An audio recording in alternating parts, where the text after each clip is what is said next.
Hello, my name is Glenn with Adventure Motorsports. I'm a mechanic here. There's a few things I wanted to kind of touch base with about these 890s, specifically the Adventure models. They have an issue with their coolant system. It doesn't have anything in the service manual. There's no maintenance intervals. There's nothing about this water pump seal. One of the reasons that this makes this seal so much different than your traditional ones, I'm sure if you have any kind of experience with these motorcycles or Yamaha, Honda, they all have a water pump seal that seals off the coolant, and then they have a dead space where your shaft is going through, and then on the other side of that dead space is an oil seal, and that oil seal is keeping the oil in, keeping our coolant in. Now what happens is that one of those seals will fail and it'll leak into that dead zone I was explaining, and then there's a hole that's drilled to the external of the motor. Now when that seal starts leaking, whether it be coolant or oil, it starts getting into that weep hole and it leaves us a visual representation outside of the motor. So you bring it home after your ride and you pull it on and put it in your garage. There's a little small either coolant or oil dripping from this tiny little hole in there. And that would give us an indicator that our water pump is bad. It's time to go ahead and replace those seals. KTM and this 890 motor specifically has not done that.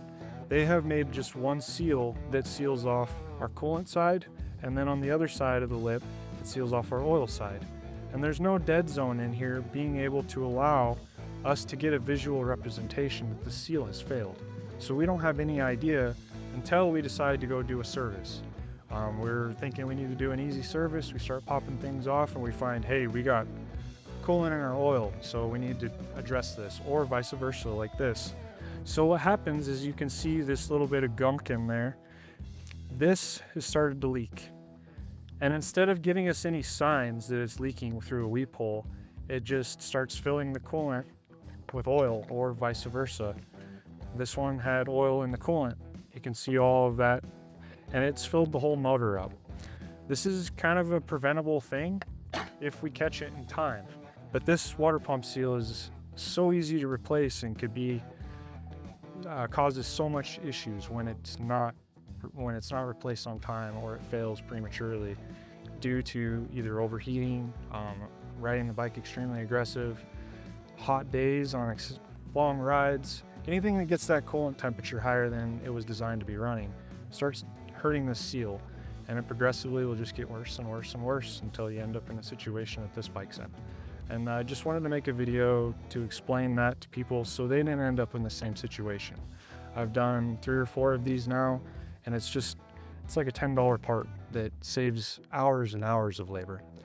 Luckily, KTM has made things quite easy. We can just get in there and pop that seal out, replace our seal, and replace our wear bushing.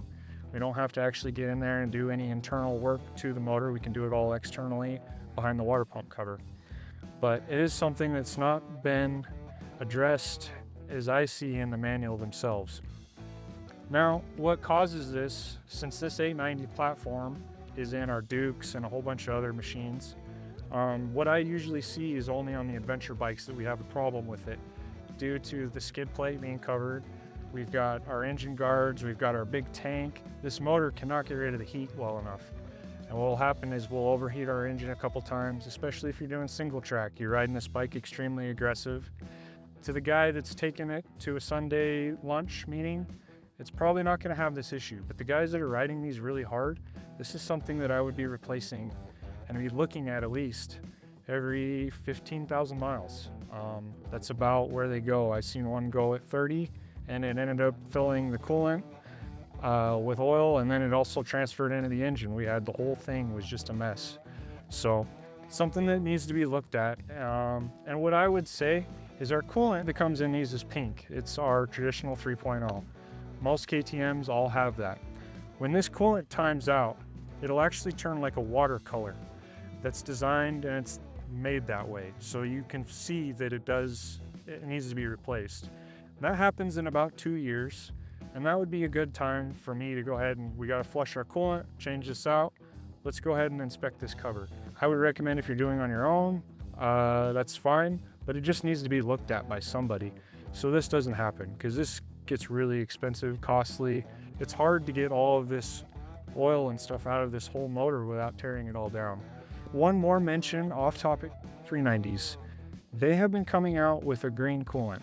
And what happened there was the factory ran out of our 3.0 coolant and they just filled it up with green coolant. It's not changing anything. It doesn't, make the bike run hotter or whatever. But the thing that I would like to mention is if you go and see in your owner's manual that your 390 is taking this coolant and you put that in your reserve tank and you mix the two, you're gonna start having problems later down the road. They're not designed to be mixed. So what I would like to say to the moral of that is if your 390 needs coolant and the reservoir bottle's located right here, look at it. If it's a green color, just add green coolant to it. You're not gonna hurt anything. It's actually gonna be better than trying to flush this out and run all that. It's a lot cheaper. So that was just something I've seen on a lot of forums and complaints across the country is people were upset that they were putting pink coolant in it because that's what the manufacturer just calls for. But they got green coolant in their bike and there was a lot of confusion. I'd just like to address that on the 390s. It's separate from our 890. Thanks for watching. We appreciate your business. If you have any questions, please give us a call or you can leave us a comment down here. We'd love to help you guys out and keep these bikes on the road. Thank you.